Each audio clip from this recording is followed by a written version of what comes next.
tank Zona of the grapes Unwrapped. I live in Maplewood, New Jersey, which is densely populated Essex County, half-hour west of New York City. A lot of times my friends and neighbors will say, where's the closest winery I can go visit, thinking it's an hour away, 2 hours away, maybe even farther. And I say it's 5 minutes away, and that winery is Melovino, here in the Milburn Plaza Mall in Union, New Jersey.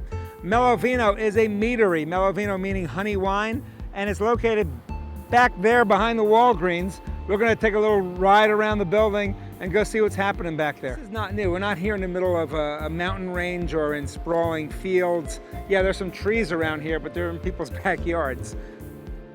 This is an urban, or in this case, suburban winery. And that's nothing new these days. You know, even major wine producing regions now, the closest cities have a whole bunch of wineries now that are housed in old kitchens, warehouses, food production facilities, beverage production facilities.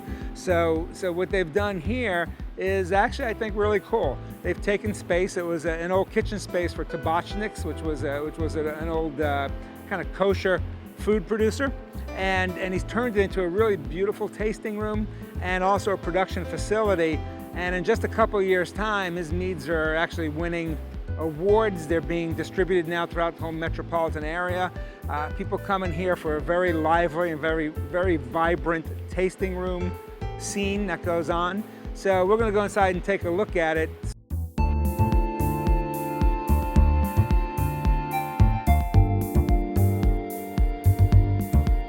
So we're inside. We came in through a really nice tasting room. We're in the production facility. I'm here with Sergio Moutela, who is the owner, craft producer of meads, of Melovino Meadery here. Sergio, thanks for having us in. Yeah, my pleasure. It's been over a couple of years since I first met you, and I knocked on the door, and you were still creating the space. It was before you even opened, and you were nice enough to bring me in and actually give me a couple samples of stuff that you were working on at that time, and that was probably 2.5 years ago, maybe a little bit over 2 years. Yeah, right? a little over 2 years. Summer over 2 years ago, and I got to tell you, it's amazing what you've done just in those couple of months before you opened up, and in those couple of years since then. You've won numerous awards. You've made how many different kinds of meads now? I think 37, with another 10 being released by the end of this year. Yeah, that's not bad. Not bad for a couple of years worth of work. How many awards have you won? 34 international awards. Yeah, not bad for 2 years' work. No, not at all. Okay. Yeah. What are you gonna do next year? We'll see. I mean, we might not need to enter anymore. You know? So you kind of came to this through family winemaking, then personal beer making. Tell me about it. Yeah, we grew up in North Newark. My brother and I are first generation in our family, born here in the U.S., and we grew up every year with my grandfather making wine in the back shed of the house, you know, and that kind of like carried on into my adulthood, where I started making wine myself. And found my way into brewing beer, which I kind of fell in love with beer, because beer is just, there's a lot more creativity involved with beer brewing, craft beer. So I fell in love with that and the science behind brewing, and that's how I kind of like discovered mead for the first time, essentially, since mead is pretty much, it's much more of a craft beverage than anything else, so it's closely tied to the craft beer scene. From the time you made your first mead to the time you opened the door, how long was that? Well, we filled our tanks for the first time with our first batch March of 2014. We opened our doors for business September of 2014. Okay. Yeah. But from the time you made your first batch at home? First batch at home. First batch at home was, I would say, 2 years prior to that. So essentially, that's still pretty amazing, right? It was. I mean, so 2 years to get the concept of getting the place open, and you hit the ground running. Like I said, how is mead like wine?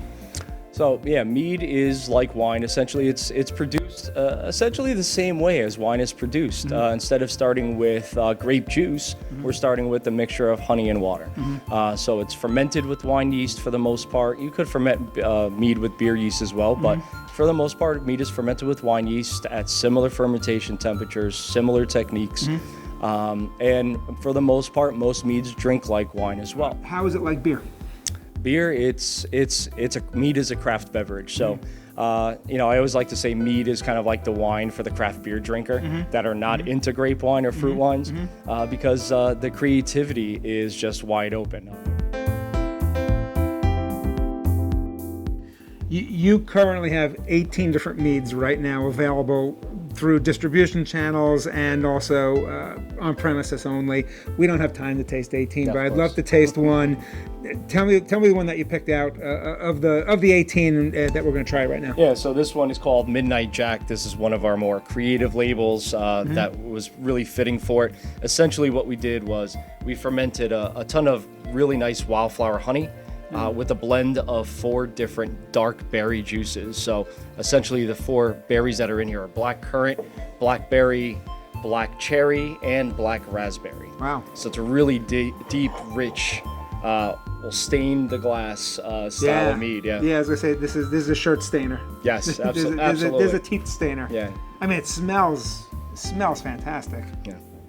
I mean, you can see it's rich. It's viscous. Yeah, you're right. It really has got a nice weight to it.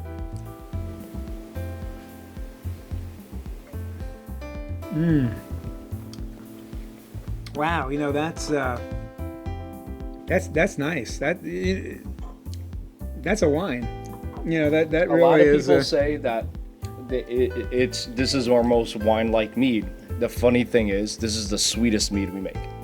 But because of the acidity and the sharpness and Exactly. all that fruit, it really balances out. And you know, that's like, and this isn't a dessert wine by any stretch, but that's the key to a really great dessert wine is you need to have acidity. Yeah. Wow, this is really good, folks. You know, run down here, get some of this stuff. This is like jammy, chewy, easy drinking you at know the what? same time. If somebody likes like a big California red wine, right? You know, a big sort of big mouthful of fruit.